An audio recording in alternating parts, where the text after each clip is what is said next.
ഗോവിന്ദ് പത്മസൂര്യയുടെ അല്ലു അർജുൻ സെൽഫിക്കു പിന്നാലെ പകരം വീട്ടി പേളി മാണി. അല്ലു അർജുൻ മാത്രമല്ല, നടി രശ്മിക മന്ദാനയ്ക്കൊപ്പമുള്ള ഫോട്ടോ എടുത്താണ് പേളി തൻ്റെ കൂട്ടുകാരോട് പകരം വീട്ടിയത്. ഫോട്ടോ എടുത്ത് കൊടുത്തതോ സാക്ഷാൽ ഫഹദ് ഫാസിലും. ലൊക്കേഷനും ശ്രദ്ധിക്കണേ, പ്രൈവറ്റ് ജെറ്റാണ്.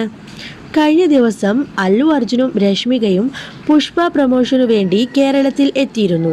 അല്ലുവിനെ കാണാൻ ജിപിയും ഭാര്യ ഗോപികയും ചെല്ലുകയും കേരള സന്ദർശനത്തിൻ്റെ ഓർമ്മയ്ക്ക് ഒരു സമ്മാനം നൽകുകയും ചെയ്തിരുന്നു.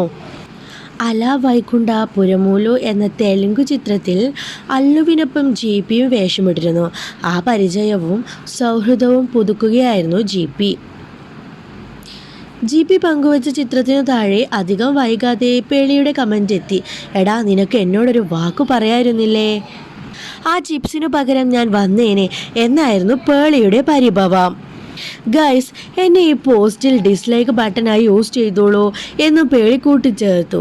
തന്നെ വിളിക്കാതെ അല്ലുവിനെ കാണാൻ ജിപി പോയതിലുള്ള പരിഭവമാണ് തൻ്റെ പുതിയ ഇൻസ്റ്റഗ്രാം പോസ്റ്റിലൂടെ പേളി തീർത്തത്. വൈകിയ പോസ്റ്റ് പുഷ്പ പ്രമോഷൻ കഴിഞ്ഞ് അവശരാണ്. ജിപി പറയുമായിരിക്കും ഈ ചിത്രം എഡിറ്റഡ് ആണെന്ന്. പക്ഷേ യഥാർത്ഥ ഫാൻസിന് മനസ്സിലാവുമല്ലോ ഇത് റിയൽ ആണെന്ന്. അല്ലുവിനും രേഷുവിനുമൊപ്പം ഈ ക്ലിക്കിന് ഫഫയ്ക്ക് നന്ദി. അല്ലു അർജുനും രശ്മികയ്ക്കുമൊപ്പമുള്ള എഡിറ്റഡ് ചിത്രം പങ്കുവെച്ച പേളി കുറിച്ചു. പേളിയുടെ രസകരമായ പോസ്റ്റിനു കൈയടിച്ച് പ്രേക്ഷകരുമെത്തി. ഇനി ഞാൻ എടുത്ത പിക്ക് AI ആണോ? ഹോ, കൺഫ്യൂഷൻ, ഈ പെണ്ണിനെ കൊണ്ട് തോറ്റു എന്നാണ് ജിപിയുടെ കമൻറ്റ്. ജിപിക്ക് നല്ലൊരു മറുപടിയും പേളി കാത്തു വച്ചിരുന്നു. എടാ, നീ കൊടുത്തയച്ച ചിപ്സും അണ്ടിപ്പരിപ്പും കിട്ടി, നന്ദി. ഇതായിരുന്നു പേളിയുടെ മറുപടി. എടാ, ഈ ഫോട്ടോ വെച്ച് നമുക്കൊരു വ്ളോഗ് ഉണ്ടാക്കിയാലോ എന്ന് ശ്രീനിസ് കമൻറ്റ് ചെയ്യുന്നു.